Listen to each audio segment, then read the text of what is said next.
sir, patanggal na lang po na helmet. Okay. Video check sa inyo mga pare. This is our Chong Motovlog. This is our show. This is our time.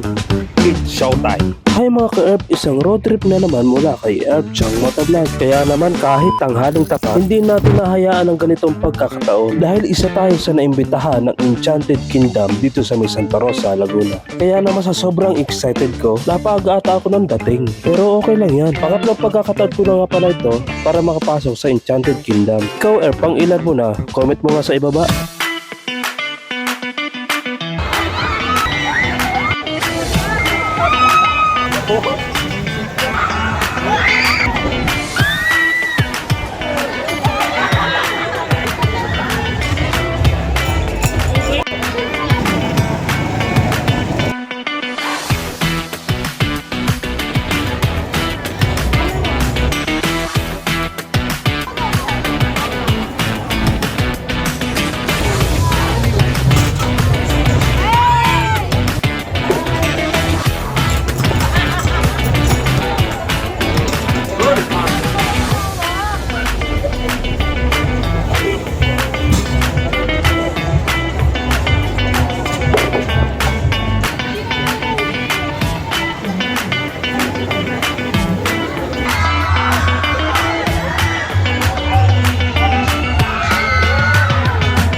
Ito talaga ang tunay na kaganapan. Una, dito kami sa admin building at meron mag-assist sa amin para sa another building. Dahil malaki pa naman ang oras namin para makapag-ikot at makapag-relax pa mga pare. Dahil mamayang gabi pa naman ang pinaka-event namin. At speaking of event dito sa Enchanted Kingdom, ito ang Night of Worship. At taon-taon pala itong ginagawa ng Enchanted Kingdom. Kaya naman big opportunity din na makasama tayo ngayong taon. Isa ka rin ba sa nakaka-attend ng Night of Worship? Anong feeling at ano mo sasabi mo rito? At ano ang paborito mong worship song? Comment mo nga sa baba. At big shoutout pala sa mga kasama kong grupo Without Walls Church sa may Ayala Mall, Santa Rosa, Laguna. Nandito na nga pala kami sa building kung saan kami mag-relax at kakain muna. Lahat pala ng mga kasama ko dito is nasa worship team ministry ng iba't ibang churches.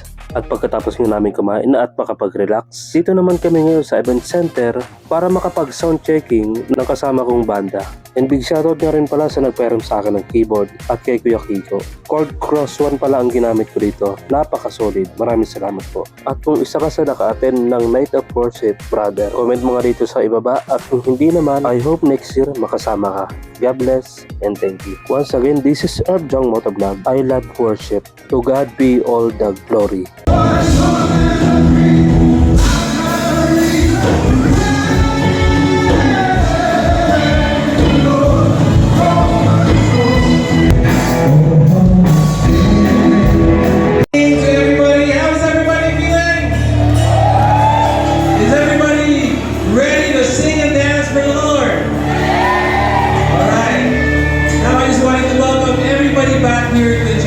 Tonight is not just going to be a night of praise, but of course, we want to give glory to our Father and to our Lord Jesus Christ.